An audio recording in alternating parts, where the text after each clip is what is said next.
I don't think I've worked on a non-Atmos, top tier natural history series for 4 years now. So about 4 years.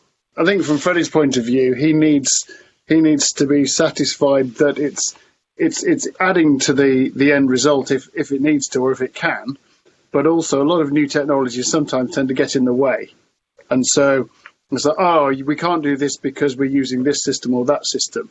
And actually, hopefully, Fredi felt that we didn't have any of those problems at all. We didn't need to do extra things because of working this way. I think it was the whole process was, as Fredi and other producers are used to, and the final result is different and hopefully better. But the process, it wasn't any more complicated. Yeah.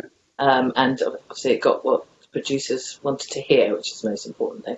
I could say to Fredi and the production team, it's not going to cost any more time to do this. It's going to be, in terms of pre-mixing and mixing, it's just going to be as straightforward as we normally do it. Instead of just panning it to these 5 speakers, I can now pan it anywhere I want in the little squash court thing that's behind me here. I can choose anywhere in there, and I can put it wherever I want to. I know it's a sort of overused word, but it does make it more immersive. You can subtly move the atmospheres. So they do. In fact, what Dolby Atmos does, I think, for natural history, is do what we always hope 5.1 did, but it does it a lot better and it's a lot more subtle, and it feels more real. And especially if you can take the natural history to the cinema as well, it adds a huge amount because you can have it, it's all around you on different levels. It's up and it's down, and I think that's what it adds to. I mean, I think there are sequences where you can take those objects and move them around, and I think for cinema it works, and you can still do it for telly. You just got to be quite.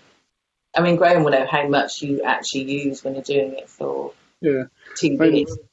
One of the things that I find is people say, "Oh, well, what is this adding? What difference? What's the difference? Because 5.1 is surround sound, so what's the point in doing Atmos?" So we tend to. A really good example is to then play a sequence where we haven't got any sounds that are particularly distracting in the surrounds or up in the top speakers. We're just listening to it as it's mixed. If you then play that sequence again in 5.1, people tend to go, "Oh, right, I get it now. Okay, so that's right." And so what it is, it's a subtle expansion of the whole sound sphere to surround you completely. Whereas if you've just got it in 5.1, it's just coming from those speakers around.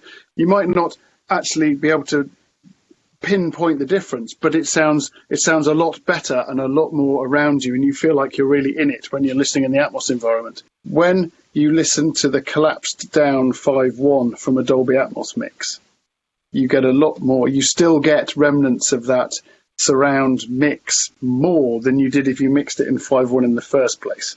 That's the slightly spooky thing. So I find that you can pan things over your head in an Atmos situation, and you can then listen to it in 5.1, and you still think they're going over your head, and they're not, because in a 5.1 you're not using the speakers above. You might be in a room that doesn't have those speakers above, but you can still your brain still tells you it's going overhead, and that's some kind of strange, clever thing in the way that it mixes down from the Atmos to the 5.1. So even just if you were delivering in 5.1, I still have would premix in Atmos just because I can get those pans in.